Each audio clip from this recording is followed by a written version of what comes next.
Hello everyone, welcome to RK tutorial. So guys, ఈరోజు మనము daily current affairs మరియు జీకేలో భాగంగా 17 జూలై 2024కు సంబంధించిన కరెంట్ అఫైర్స్ని చూద్దాము. ఎవరు కూడా మధ్యలో స్కిప్ చేయకుండా వీడియోని చివరి వరకు చూసేయండి, ఓకేనా. మన యాప్లో APPSC, TGPSC, RRB, SSC, RPF ఇతర ఉద్యోగాలకు సంబంధించి పర్ఫెక్ట్ కోర్స్ అయితే లాంచ్ చేయడం జరిగిందండి. సో మరి ఇంటి దగ్గరే ఉండి ది బెస్ట్ ఫ్యాకల్టీ చేత మీరు కనుక 100% ఉద్యోగం సాధించాలనే మీ లక్ష్యాన్ని చేరుకోవడానికి దానికి తగ్గట్టుగా కోర్సెస్ లాంచ్ చేయడం జరిగిందండి. సో ఇంట్రెస్ట్ ఉన్న అభ్యర్థులు వీడియో ఎండింగ్లో చూడండి, ఏ కోర్సులు ఉన్నాయి, ఏ విధంగా తీసుకోవాలని చెప్పేసి క్లియర్గా చెప్పాను, ఓకేనా. ముందుగా చిన్న లైక్ చేయండి ఫ్రెండ్స్, ఎవరైతే వీడియోని చూస్తున్నారో. Question number 1, Asia development bank ADB July 17న ప్రస్తుత ఆర్థిక సంవత్సరానికి భారతదేశ జీడిపి వృద్ధి అంచనాను ఎంతగా ప్రకటించింది? ఆన్సర్ ఆప్షన్ ఏ 7% పరిమితం చేయడం అయితే చూడవచ్చు. వివరాలు చూద్దాం. ఆసియా డెవలప్మెంట్ బ్యాంక్ జూలై 17న ప్రస్తుత ఆర్థిక సంవత్సరానికి భారతదేశ జీడిపి వృద్ధి అంచనాను 7% వద్ద నిర్వచించింది. మరి సాధారణ ఋతుపవనాల అంచనాలను మించి వ్యవసాయంలో పుంజుకునే అవకాశం ఉందని పేర్కొంది. ఏప్రిల్ అంచనా వేసిన 6.8%తో పోల్చితే అంతర్జాతీయ ద్రవ్యనిధి భారతదేశం కోసం దాని జీడిపి వృద్ధి అంచనాను 7%కి సవరించి ఒకరోజు తర్వాత ఏడీబీ సూచన రావడం జరిగింది. అంటే ఏడీబీ మనకు వరల్డ్ బ్యాంక్ కూడా అంతర్జాతీయ ద్రవ్యనిధి, ఓకేనా. అంతర్జాతీయ ద్రవ్యనిధి కూడా మనకు ఎంతగా ప్రకటించిందండి? మన జీడిపి అంచనాను 7%గా మరి సవరించడంతో ఆసియన్ డెవలప్మెంట్ బ్యాంకు కూడా 7%కి నమోదు చేయడం అయితే మనం చూడవచ్చు, రెండు కూడా. Okay, next one. విద్యా మంత్రిత్వ శాఖ మరియు యూనివర్సిటీ గ్రాంట్స్ కమిషన్ ఉన్నత విద్యలో భారతీయ భాషా సాహిత్యం పెంచడానికి ప్రారంభించిన ప్రత్యేక చొరవ పేరేంటి? చాలా ఇంపార్టెంట్ క్వశ్చన్ అండి. సో ఆల్మోస్ట్ 22 భాషల్లో, ఓకేనా, మన 22 భాషల్లో ప్రాంతీయ భాషల్లో మరి బుక్స్ అయితే తీసుకురాబోతున్నట్లుగా తెలుస్తుందండి యూజీసీ మరియు విద్యా మంత్రిత్వ శాఖ. మరి ఈ కార్యక్రమాన్ని ఏ పేరుతో ప్రారంభించారండి? Option B Asmita. వివరాలు చూద్దాం. విద్యా మంత్రిత్వ శాఖ మరియు యూనివర్సిటీ గ్రాంట్స్ కమిషన్ ఉన్నత విద్యలో భారతీయ భాషా సాహిత్యం యొక్క ప్రకృతి దృశ్యాన్ని సుసంపన్నం చేసే లక్ష్యంతో ఒక ప్రతిష్టాత్మక ప్రాజెక్టును ఆవిష్కరించింది. దాని పేరే అస్మిత. మరి అనువాదము మరియు అకాడమిక్ రైటింగ్ ద్వారా భారతీయ భాషలలో అధ్యయన సామగ్రిని పెంచడము అని పిలువబడే ఈ చొరవ రాబోయే 5 ఏళ్లలో భారతీయ భాషలలో 22,000 పుస్తకాలను ఆకట్టుకునేలా అభివృద్ధి చేయడానికి బయలుదేరింది. అస్మిత ప్రాజెక్ట్ ఉన్నత విద్యలో భాషాపరమైన అంతరాలను తగ్గించడం. ప్రాజెక్ట్ అవలోకనం. అస్మిత యూజీసీ మరియు భారతీయ భాషా సమితి మధ్య సహకార ప్రయత్నానికి ప్రాతినిధ్యం వహిస్తుంది. ఇది విద్యా మంత్రిత్వ శాఖ ఆధ్వర్యంలోని ఉన్నత పవర్ కమిటీగా మనము చెప్పుకోవచ్చు. ఇంపార్టెంట్ క్వశ్చన్ అండి, ఓకేనా. నెక్స్ట్ వన్ చూద్దాం. జూలై 14న 2024, ఓకే, జూలై 14 24 గంటల్లోనే ఒక బృందం అత్యధికంగా 11 లక్షలకు పైగా మొక్కలు నాటడం ద్వారా కొత్త గిన్నిస్ రికార్డును సృష్టించిన లేదా నెలకొల్పిన నగరము. జూలై 14వ తారీఖున కేవలం 24 గంటల్లోనే 11 లక్షలకు పైగా మొక్కలు నాటి గిన్నిస్ వరల్డ్ రికార్డ్స్ను నమోదు చేసిన నగరం. ఆప్షన్ ఏ అండి భోపాల్ అండి, మధ్యప్రదేశ్లోని భోపాల్. జూలై 14న ఇండోర్లో, భోపాల్ అని ఇచ్చాను కదా, ఇండోర్ అండి ఇది, ఓకే, ఎడిట్ చేస్తాను నేను, నో ప్రాబ్లం. మరి ఇండోర్లో 11 లక్షలకు పైగా మొక్కలను నాటడం ద్వారా 24 గంటల్లో ఒక బృందం అత్యధికంగా నాటిన చెట్ల విభాగంలో కొత్త గిన్నిస్ వరల్డ్ రికార్డును నమోదు చేసింది. ఇప్పటికే భారతదేశంలో అత్యంత పరిశుభ్రమైన నగరము మరియు మధ్యప్రదేశ్ ఆర్థిక రాజధాని అయిన ఇండోర్ ఇప్పుడు ఒకే రోజులో 11 లక్షలకు పైగా మొక్కలు నాటిన ప్రపంచ రికార్డును సాధించిందని ముఖ్యమంత్రి మోహన్ యాదవ్ అన్నారు. ఈ కార్యక్రమాన్ని రాష్ట్ర ప్రభుత్వము నిర్వహించింది అధికారికంగా, ఓకేనా. ఇంపార్టెంట్ క్వశ్చన్ అండి, ఓకేనా.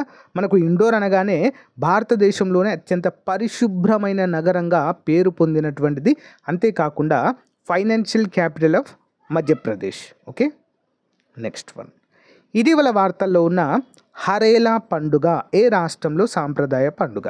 హరేలా పండుగ. ఆప్షన్ బి అండి ఉత్తరాఖండ్ రాష్ట్రంలో ప్రసిద్ధి.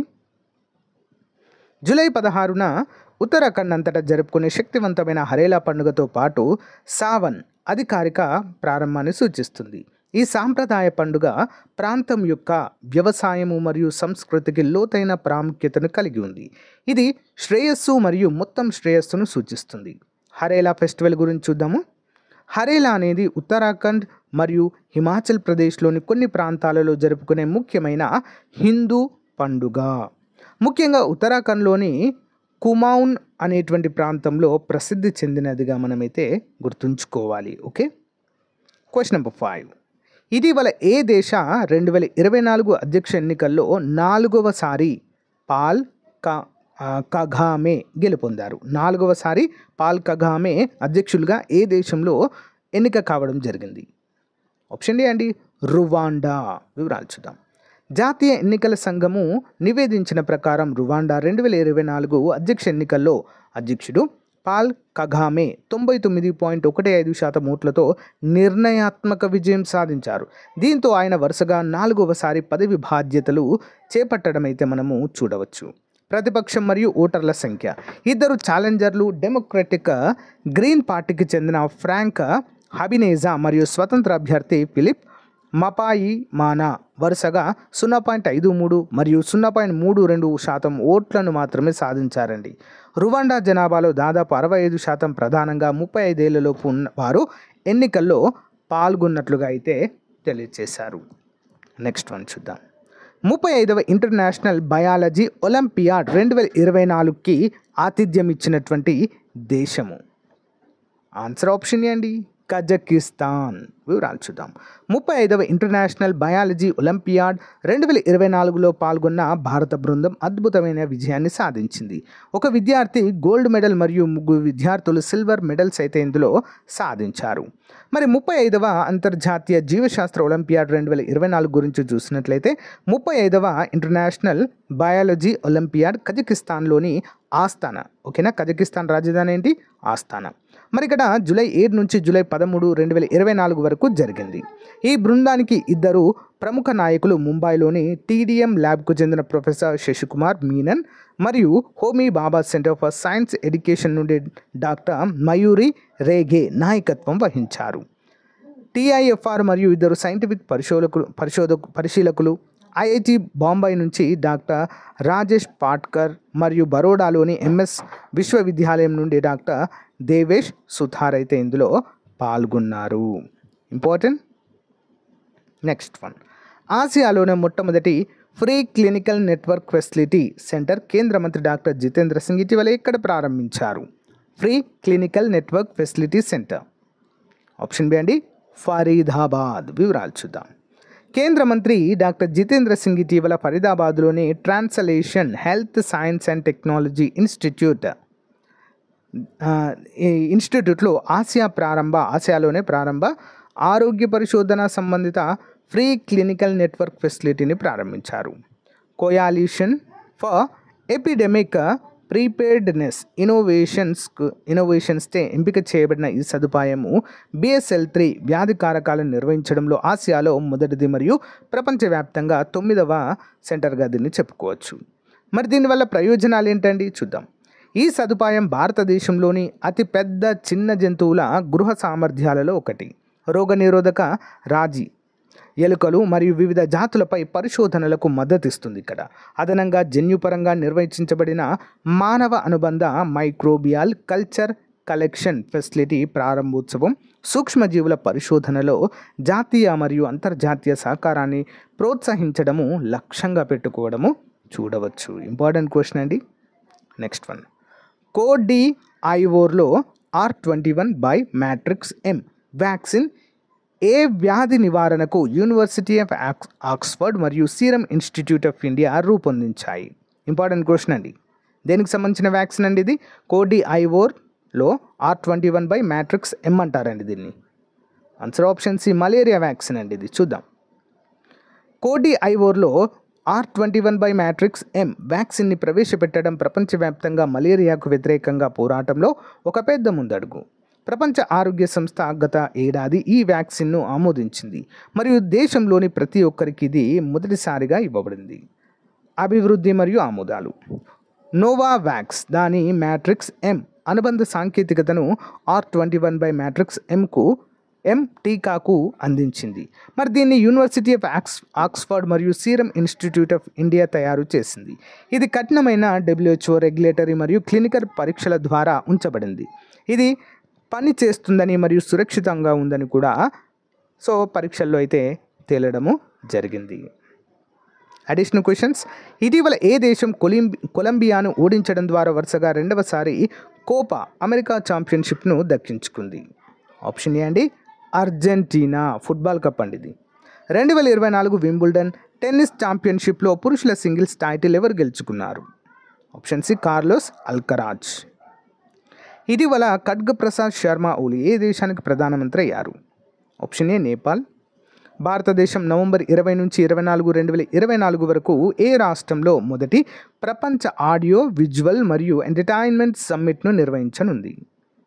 ఆన్సర్ ఆప్షన్ డి అండి గోవాలో. ఇటీవల వార్తల్లో చూసిన ప్రాజెక్ట్ 2025 ఏ దేశానికి సంబంధించింది? ఆప్షన్ సి USA అండి. Daily GK question series. ప్రపంచ వినికిడి దినోత్సవం ఎప్పుడు జరుపుకుంటారు? Answer option D March 4. British atomic bomb project దుర్ఘటన ఏ సంవత్సరంలో జరిగింది? Option B 1957. క్రింది వాక్యాలను పరిశీలించండి. ప్రపంచవ్యాప్తంగా ప్రతి 5గురిలో ఒకరు వినికిడి లోపంతో బాధపడుతున్నారు. 2040 నాటికి 4గురికి తగ్గనుంది.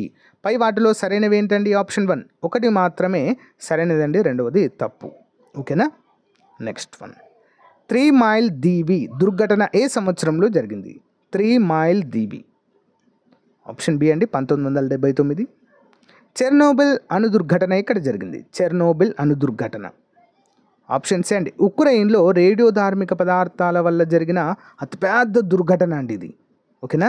అణు రియాక్టర్ అయితే అక్కడ బ్లాస్ట్ కావడం అయితే జరిగింది. ఓకే, అంతకుముందు USSRలో ఉండేదండి. రష్యా అనేవారిని అప్పుడు USSR కలిపి ఉండేది. బట్ విడిపోవడంతో అది ఆ ప్లేస్ అనేది ఉక్రెయిన్లకైతే రావడం జరిగింది, చెర్నోబిల్ అనేటువంటి ప్లేస్. ఓకే, గమనించాలి. 3 మైల్ దీవి దుర్ఘటన ఏ దేశంలో జరిగిన అణు దుర్ఘటన? Option D America. క్రింది వాక్యాలను పరిశీలించండి. ఫుకుషిమా దైచి అణు విస్ఫోటనం జపాన్ దేశంలో సంభవించింది. ప్రకృతి అంశమైన సునామీ వల్ల 2011 మే 11న సంభవించింది. ఆన్సర్ ఆప్షన్ 1 ఒకటి మాత్రమే కరెక్ట్ అండి. సో ఈ యొక్క ఫుకుషిమా దైచి అణు విస్ఫోటనము జపాన్ దేశంలో సంభవించింది.